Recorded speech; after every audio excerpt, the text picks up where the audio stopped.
Hello my friends, and welcome back to my painting channel.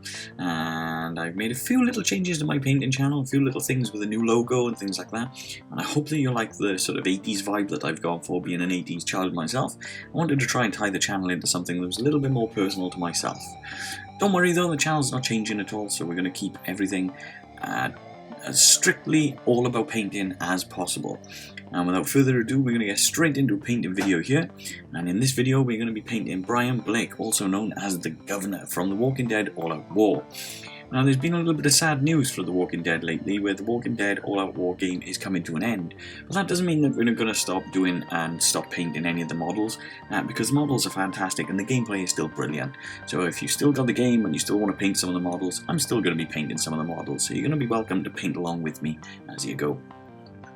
So if you're planning on painting along with me, you're more than welcome to join, or you're more than welcome to just chill out and have a watch and have a listen. So I'm going to start out as always with the skin. So I'm starting with the beige red skin tone, and I'm just going to cover over the face and the arm. Now we've only got one arm on this character, so we're just going to paint over the hand, and we're going to come back and we'll fill in all of the details a little bit later. Now what I'm doing with this model though is I'm making sure to paint things like the eye patch and things like that on over the top of the skin before I put the wash on this time round, just so that it ties those colours together, because the last thing I want to do is paint something onto the face once I've got so many layers of skin and then end up sort of like making any mistakes or kind of having to build that back up a little bit later. So from there, once the skin is done, I'm going to move on, and I'm using something that I don't normally use, and I'm painting all of the armour in a flat black. So I'm using a bellow black, which will dry off into a really nice matte effect. And from there we'll build that back up into sort of greys and things like that a little bit later, and I'll show you that as we get to it. Also, once we painted all of the armour in a nice flat black colour, we're then going to use a grey to paint all of the sort of clothing. So I'm going to paint the trousers and the sleeves here, all in this grey. And this I'm using a Citadel Eshin grey. Now Eshin grey is a nice sort of, I want to say a mid-tone dark. Now I know that sounds really daft. It's kind of a dark grey, but it's not dark enough to get confused with the black, and that's what makes this good, is that it's going to give us a nice contrast between the grey and the black. And it's also going to split things up and spread things about so that we're not looking at something that is just an entirely black model. Now from photographs of the model that I've seen online, a lot of people tend to paint this whole model in a very sort of dark colour, so they paint a lot of it in black. So they paint things like the leather straps, the trousers and everything in black. So I'm going to mix up a few colours here, and I'm going to try to paint it a little bit different so that parts of the model will stand out. So as an example, we're using that grey for the trousers. We're also then going to use one of my favourite colours, the dark rust, which is a nice dark brown. And we're going to paint all of the leather straps and things using this one. Again, just so that it ties things, so that it spreads things about, so that it displaces all of that black colour, because we don't want to just look at something or a model that is entirely covered in just a black colour, because you're going to lose detail. It's not going to be as cool to look at. So we're just going to try and mix it up a little bit. And I'm also painting the dark rust on the hair. So this is a really great way of building up and painting hair colour, because this is going to be our base colour.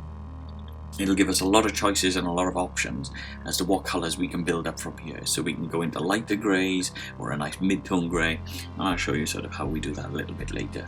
So like I said earlier when I mentioned about painting the eye patch before going in and doing the wash on the skin, I'm also going to do the same with this fantastic moustache on the model as well. So he's got this really great handlebar moustache, and so I'm going to paint that in just before I put the wash on. So again, those colours tied together, and then I don't have to fiddle about and worry about making mistakes sort of on that moustache later.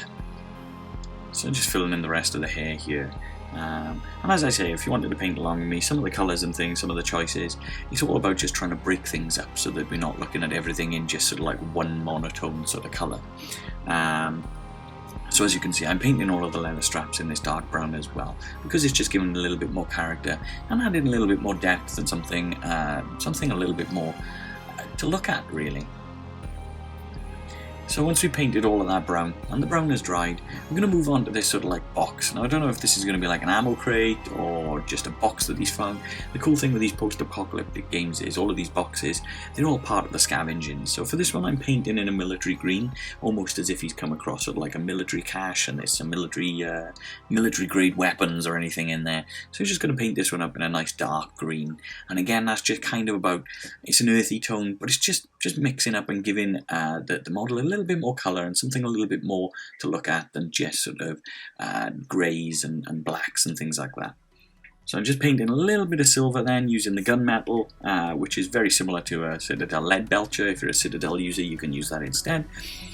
And then I'm painting the wash into the skin. So once all of our base colours are done here, we're just going to use washes. So I'm going to use 2 washes. First one is the flesh wash, and I'm just painting this on all of the skin. Again, if you're a Citadel user, you can use Reikland Flesh Shade, and that'll work equally as well. It's practically the same paint. It works in practically the same way. So once that's dried, we're then going to use a Nuln Oil wash from Citadel, and this one's just a black wash, and I'm going to cover the rest of the model in this black wash. Now, when you're using a black wash, this tends to darken down your miniature, so the cool thing is, because we've painted the armour in black, that doesn't matter too much.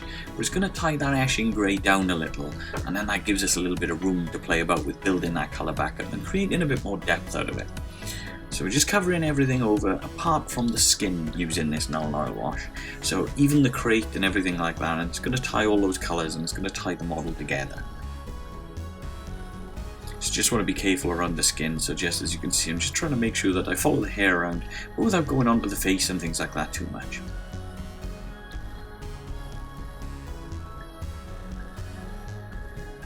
There you go, just across the top and around the hairline. Now once the washes have dried, we're just going to go back and we're going to paint the skin colour back in. Now if you followed a few different videos that I've posted, you would have noticed and seen sort of different ways in which I paint skin. I tend to like painting a lot of different skin tones and a lot of different colours, and I tend to use different paints and things like that. I think I might have settled on one that I enjoy the most, and that is sort of a combination of Vallejo paints. And there's about 3 or 4 paints in this combination, and you can build this layer up a few different times, and the best video to show you sort of like the paint, the way that I'm painting these skin tones, is probably the Super Mutant Hound painting that I've done recently, because that one shows you sort of how I build those layers up and which paints I use to mix to create those sort of colours and those tones.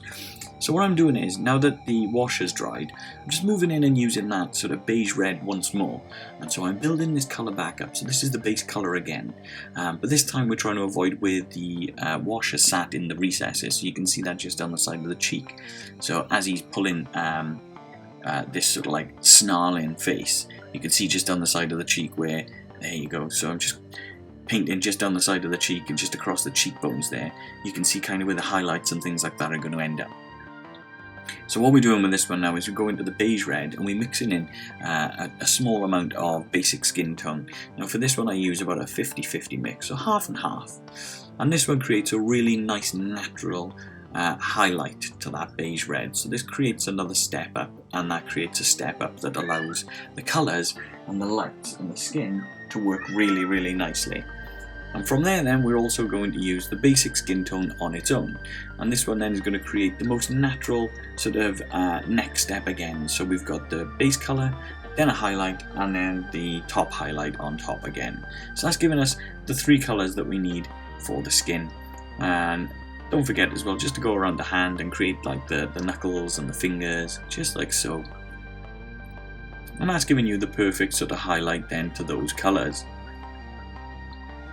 Now as I mentioned about the grey, we're going to move into that grey again, and we're going to use that ashing grey to start with. Because we've used the Nuln Oil on this colour, it has darkened this colour down a little. So we're going to use the colour to build it back up first. And as you can see, I'm just trying to use it on the raised areas more than anything. So we're trying to catch all of the folds and things like that. Where the Nuln Oil has sat in the recesses and in those pooled areas, you are going to create a little bit of a darker area and a darker patch. So that's going to create some nice shadows naturally without you needing to do too much to it. So by just painting the higher areas and the folds, that's going to create the highlights, and it's going to create a little bit more depth to it. Now a colour that works really well when you place in with that ashing grey is a blue-grey pale, which is a Vallejo colour. And again, I'm mixing a little bit of this in, so I'm trying not to mix too much because this will lighten the colour too much. If you put too much in, that transition then into the highlight becomes a little bit too unnatural. So just using a small amount first. So I'm saying about 70-30, so you're getting more of the ashing grey, less of the blue-grey pale. And by doing that, you're gradually building the highlight back up, so you're gradually building that colour back up. Now don't forget when you're painting as well, when you paint and the paint is wet, it looks brighter when it's wet, so it does dry down a little bit darker. So you don't want it to be too bright when you're painting on, but you also don't want it to be too dark. It's something that takes a little bit of practice to kind of get used to.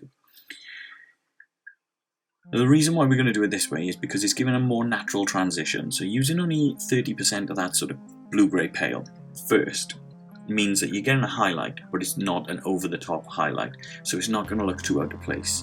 Meaning, when you're looking at the model, where you've used the shade and you've got the black in the recess, then the normal colour of the Eshin grey, by adding this one on top, it's giving you a more natural sort of transition between those colours. So it's a little bit more natural for your eye to see, and it looks really cool on the model, and it sits really nicely, creating those highlights.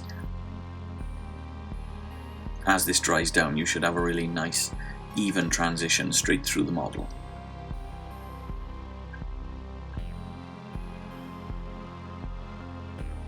And there you go. As you see, I'm just trying to follow all of the folds, as I say. So just trying to follow sort of the dynamic pose, whereas he's holding his arm out. I'm following the folds across the sleeve, so that again that creates a little bit more depth to the character, creates a little bit more depth to that dynamic pose of the way that he's sort of pointing out and things like that. So once you've gone around and done all of that, I'm just using the same combination, but this time I'm adding a little bit more of the blue-grey pale. Now this is the cool thing with mixing your paints, is when you mix a small area first, that gives you a nice light starting highlight, and then when you start adding more, it creates more of a natural tone through. And the cool thing with that is, it means it's more natural for your eye to see, so you're not going to end up with a colour that becomes too over the top. As I said earlier, you're not going straight from extreme dark to extreme highlight. You're building that tone up, and that becomes a lot smoother, a lot more natural, and a lot easier for you to look at. And you can see where I've just gone around the trousers there. You can see sort of like where I've left some of the brush strokes to kind of create that element of the trousers in sort of motion and moving and things like that. Again, add into that dynamic pose. So from there we're going to add German grey onto this one. So German grey is one of my favourite colours. It's a colour that I would normally base colour things that I would paint black. Instead of black, I'd use German grey. But this time, because we've used the black, we're going to use the German grey on top, because this gives out a really, really dark, subtle sort of blue grey tone. And the cool thing with that is, it's now going to give you the opportunity, especially on those leg pads where you can see the line sort of padding. If we paint the raised points but leave the recess points black, then it's creating that depth. So it's building that highlight and it's building that colour tone up on top. And that's really cool. That's exactly what we want. From there, I'm also adding a little bit more of the colour back into the hair. So as I was saying, with using the dark rust as a base colour, this allows you then to mix different colours into that colour to build up to different kinds of hair colours. So for me with this one, I'm building this up into a leather brown. And the leather brown is a really nice sort of like vibrant mid-tone brown. And when you mix this with the dark rust, as I've done, this creates the most natural sort of and easiest transition into the hair colour, starting to look like a little bit of a lighter colour, but also still keeping the darkness into the recess point. So it's keeping that level of depth. So it's just giving a little bit of a vibrant boost onto the hair, just like so. So as you can see, I'm trying to leave the dark rust as much as I can in the recess points. I mean, you can dry brush this point if you're confident with dry brushing. Myself, I prefer to use the very tip of the brush and just try to paint a few of those sort of hairs in individually. If you're more comfortable dry brushing, then you go for it, you dry brush. Your models, you can paint them however you like. This is just like a colour guide to give you sort of a different way of painting, rather than painting in the same way that you see sort of in the like box art and things like that. So from there, I'm going directly just to the leather brown. So as you can see, what I was saying, it's a much brighter, more vibrant brown. And again, I'm just trying my best to follow the hair and trying to leave sort of the darker colour in the depth as well. Now again, to try to mix things up and not have everything the same colour, I'm using a different colour for the leathers. Now normally I'd use leather brown on leathers, it goes with the territory being called leather brown. So this time I'm using a red leather, so I'm going to try to make this into a little bit of a different color leather, and again it's going to separate that those belts and those leathers away from the hairs, so it's not detracting and not looking all the same and one sort of color. So what I'm doing with this, I'm just trying to add with this red leather thin layers of really sort of like scratchy paint across sort of like the edges and down the belt and things like that, just using the tip of the brush to really sort of scratch and scrape at it. And the point of this is to just make that leather look beaten and worn and run down. So we don't want it to be one color, but we also don't want it to look too uniformed or too nice. We want to try and beat that leather up and make it look really, really sort of battered and worn. And so by doing that, we're just using the tip of the brush and just using it to make sort of like scratchy sort of paintings. You know, as you can see, I'm going sort of like diagonal, trying to catch the edges, and just, like I say, using the very tip of the brush so that you've got a bit more control over it. Now, once the red leather is dried, I'm also going to add a very, very small amount of dead white into this. And dead white is a very, very light white colour. I use this quite a lot to use highlights, and that's because dead white is very, very vibrant. It's so vibrant that it boosts the saturation of your colours really, really brightly. So what I'm doing is I'm just going across, and again using that very, very tip of the brush, as you can see, I'm just creating more and more and more scratches. So by doing so, we've got 2 layers of scratches, which is adding more depth onto that miniature, so you're not just ending up with one flat colour or one flat colour and then a little bit of scratches. It's trying to give that illusion of depth. And from that point as well, once that is dry then, because it looks a little bit too bright and a little bit too sort of like messy or whatever, we're gonna try and tidy that up a bit and tie those colours back in again. So I'm using now a strong tone. So this is the same as something like an Agrax Earth shade. So this is a really dark sort of brown colour. And what I'm doing is I'm just using this only on the leathers. And what that's going to do is it's going to tie those scratches into that darker colour underneath. And by doing so, you're still going to get all those worn and battered and scratched sort of points on the leathers, but it's going to just darken that colour down so that they look a little bit more natural and worn, so that it doesn't look too bright and over the top. It's sort of like a subtle transition then, rather than being too extreme. And from there, as I said earlier, we're going to kind of make a little bit of like comic book sort of scratched and scraped and battered armour. Now to do that, you could sort of dry brush the armour if you wanted to, but then that would involve you dry brushing the whole armour, and then you don't sort of have the same control level and things like that. So to try to do something a little bit different, what I'm doing is I'm using the very, very, very tip of the brush, and sometimes it is so thin and I'm so gentle that the paint doesn't really come off the brush, so I'm having to do this multiple times for each layer. And what I'm doing is I'm using just that blue-grey pale colour that I mentioned earlier, and I've thinned this down quite a lot, and I'm just using the very, very finest point of the brush, and I'm trying to drag very, very small thin lines across little areas of the armour. And the reason for that is I'm creating a little bit of a sort of comic booky, cartoony kind of effect of scratches just across the armour. So instead of painting the armour to look loads of different layers and different colours and shades and all these different things, what I'm doing is I'm kind of like cross-hatching. So if you're used to sketching, or if you've done any drawing or any art in school, and they come across like little cross-hatches and things like that, you just pretty much make little crisscrosses. And so I'm trying to make these little crisscrosses to make it look like these areas or these patches of the armour have had a little bit of worn or a little bit of a beat in, and they've been a bit battered or scraped. So some of the paint has sort of flaked off, but been scraped across as if something's caught him, you know, if he's taken a knock, or he's sort of brushed up against something and he's peeled the paint off in certain ways and things like that.